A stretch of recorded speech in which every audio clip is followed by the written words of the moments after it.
What's the good word, Josh? Your boy DKB here. So breaking down another prospect from the New York Jets 2023 undrafted free agent class. Talking about an offensive lineman in Brent Laing. And really offensive lineman is the best thing to classify him at this point in time because he has the versatility to play guard and tackle. In the NFL, he's probably projected to be more of a guard than a tackle due to his physical build. But overall, again, most of his experiences come in tackle, and so I look at him as potentially a long-term swing, maybe guard, swing tackle, something in the mode of like a Dan Feeney for us, for example, a Wes Schweitzer, something like that. So I'm particularly interested in this guy, especially considering a lot of the draft projections thought that he could be a 6th or a 7th round prospect. So let's go ahead and dive into him. Brent Laing, coming out of University of Minnesota, Duluth, 6'4", 304 pounds. He started 10 games at right guard. He got some experience, 10 games at right tackle. Played 33 games overall at right tackle. I think he had like 21 starts, something along those lines. Gets to the Senior Bowl after getting an invite. He gets some guard and center reps there. He didn't necessarily look like he was out of place whatsoever. Got not rave reviews, but he got some pretty nice highlights from coaches there. And then he ended up working with John Michael Schmitz during the draft prep closely.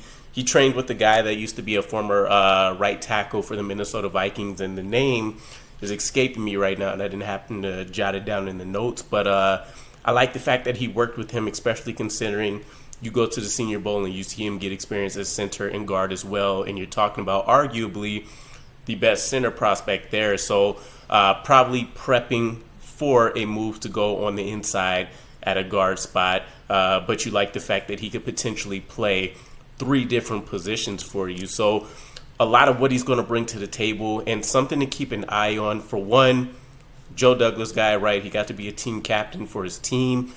But ultimately with him, technique and positioning is going to be crucial for the early part of his development. That's really the highlights to his game, because he's not going to, wow you with physical traits necessarily, although he is a solid athlete for his position, especially if you do want to go ahead and move him to the inside.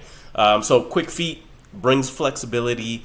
You can see him sustain blocks when, technique and positioning are lined up correctly for him.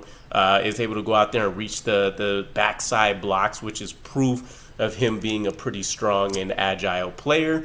Can hit moving targets at the second level. This is something that tends to get a lot of offensive linemen in trouble, is when they don't have to just go mano-a-mano with the blocks. When it comes to reaching to the second level, you can see them kind of get lost in the shuffle a little bit. Maybe they go back and try to attack, a defensive tackle or something along those lines instead of going out there and trying to snuff out a linebacker or a safety. Good range in pass sets. Kick slide is probably one of his stronger assets, although that can still use some work. Can operate some zone and man blocking schemes. And so you don't feel like you're pigeonholed into only be able to, utilize zone concepts if you do want to try to mix some things up and maybe take advantage of some matchups. Looks to bury defenders, so physicality-wise, you always want kind of that killer instinct in your offensive lineman, and a high-effort guy. He's not a guy that you see take plays off on tape. Hence the fact that he was able to go out there and earn a team captain role. So some of the things we do want to be wary of, some things that are going to need to be worked on while he's getting developed. Doesn't have the ideal length. He can't do anything about that. Slightly light for a tackle, so if they do want to be able to utilize him as a backup tackle to some capacity, he's probably going to have to put on an extra 10 to 20-ish pounds just to be able to compete with the NFL-sized linemen. You also get a little bit concerned about the competition. It's going to be quite a step up from Division II for him. Hand placement and pass protection is going to be a bit of a concern.